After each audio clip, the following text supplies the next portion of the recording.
د صحابه کرامو زنانو چې کوم قرباني ورکړي دي نارینه خو پرېږده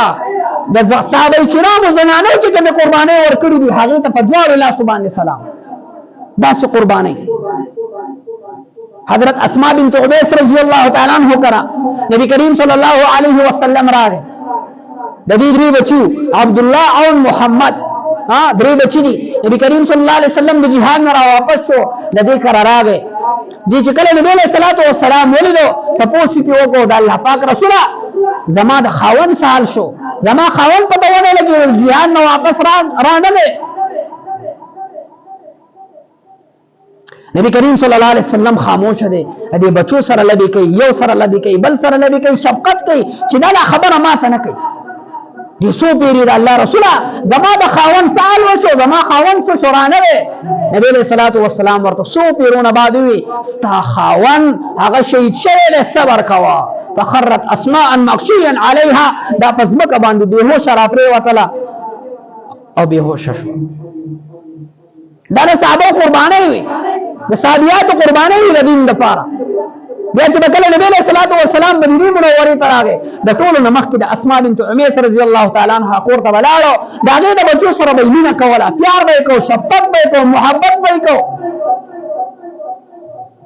دا صحابه کرام دي دا صحابیات دي. یو صحابیه ده هغې ته چا وویل چې ستا بچي چې کوم دی هغه د کافرانو په جیل کې راغی په ژوندانۍ تو سترګې یې ویستلې غوږونه یې ورله کټ کړلو شونډې یې ورله کټ کړلې پوزه یې ترې راویستله د هغه مسله یې وکړله هغه یې قتل کړو. دی ورته داسې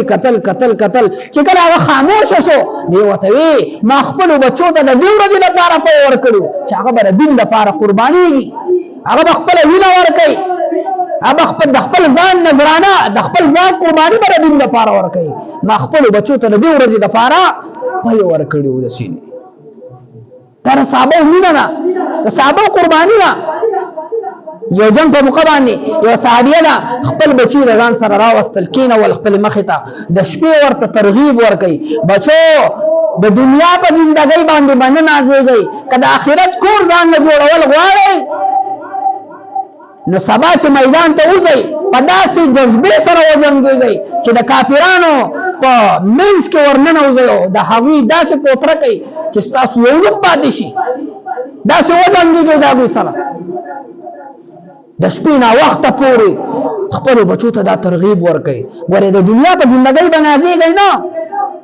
که ځان له آخرت ښایسته کول غواړئ ځان د آخرت کور جوړول غواړئ سبا د شهادت مرتبه ده د شهادت واقعه ده د شهادت وخت دی چې کله سبا شو دا د خپلو بچو سره مخې ته لاړه او بچو داسې په ولوله انګیز طریقه باندې وجنګېدل د دشمن په منځ کې به ورننوتل د دشمن د لښکر په منځ کې د مر خولې له به ځان په خپله باندې ورکو او تر هغه وخته پورې به د هغوی د لښکر نه نه راجدا کېدو تر څو پورې چې به شهید شوی نو 12 شهیدان شو. دا قربانۍ وي لوږې تندې سختۍ تکلیفونه مصیبتونه دا برداشت کړي دي صحابه کرامو دا دین موږ ته ځکه راغلی دی